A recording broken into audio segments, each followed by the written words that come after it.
ঠেলামৰাৰ শিপৰীয়া পটাগাবাৰী গাঁৱত বিধ্বংসী অগ্নিকাণ্ড।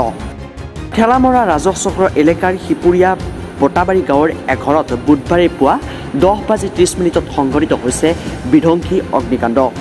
অগ্নিকাণ্ডৰ ফলত প্ৰায় 2,50,000 টকাৰ ক্ষতিসাধন।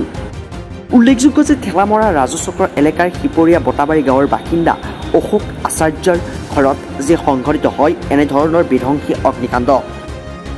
পৰিয়ালটোৱে জানিবলৈ দিয়া মতে বিদ্যুতৰ তাঁৰ ছিঙি প্ৰথমতে খেৰৰ মেজিত জুই লাগিছিল আৰু ইয়াৰ পিছতে জুইৰ লেলিহানে ওচৰত থকা ঘৰ এটাক আৱৰি ধৰিলে, যাৰ ফলত খেৰৰ মেজিৰ লগতে ঘৰ এটা জ্বলি ভিতৰত থকা কাঠ, ধান আদি বিভিন্ন বস্তু জ্বলি ভস্মীভূত হয়। পিছলৈ ৰাইজ আৰু অগ্নি নিৰ্বাপক বাহিনীৰ দলে অগ্নি নিৰ্বাপন কৰে যদিও প্ৰায় 2,50,000 টকাৰ সা সম্পত্তি ক্ষতিসাধন হয় বুলি জানিব পৰা গৈছে। হয়, মই ঠেলামৰা নিবাসী শিপৰীয়া বটাবাৰীৰ পৰা কৈ আছোঁ। আজি আমাৰ ঘৰত ৰাতিপুৱা 10:30 মানৰ পৰা যেতিয়া ধান মাৰণি হৈ আছিলে, সেই খেৰটো মানে যোনটো জেগাত আছিলে তাৰ ওপৰেদি বিদ্যুতৰ তাঁৰ গৈ আছিলে। সেই তাঁৰটো চাগে কিবা লিক হৈ আছিলে, সেইটো এতিয়া আমি গম নাপাওঁ। সেই তাঁৰটো ছিঙি ভাগি পৰাৰ পিছত প্ৰথমে খেৰত জুই ষ্টাৰ্ট হ'ল।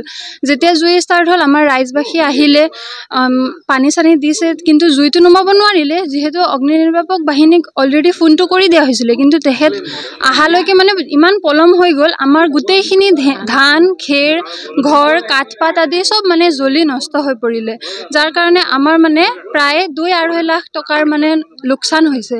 সেইটো এতিয়া আমি এটাই অনুৰোধ কৰিব বিচাৰোঁ চৰকাৰক, যিহেতু আমি কৃষিসমূহ আৰু যিহেতু আমাৰ ঘৰৰ পৰিয়াল চব কৃষক হয়, আশা কৰোঁ যে চৰকাৰে সেইটো অলপ চাই চিতি দিয়ে আৰু আমাৰ যিটো লছ হৈছে সেইটো কিবা তেখেতসকলে যদি পূৰণ কৰি দিব পাৰে, সেইটোৱে মোৰ অনুৰোধ। ঢেকীয়াজুলিৰ পৰা প্ৰশান্ত ফুকনৰ ৰিপৰ্ট, ৰিপাব্লিকানী।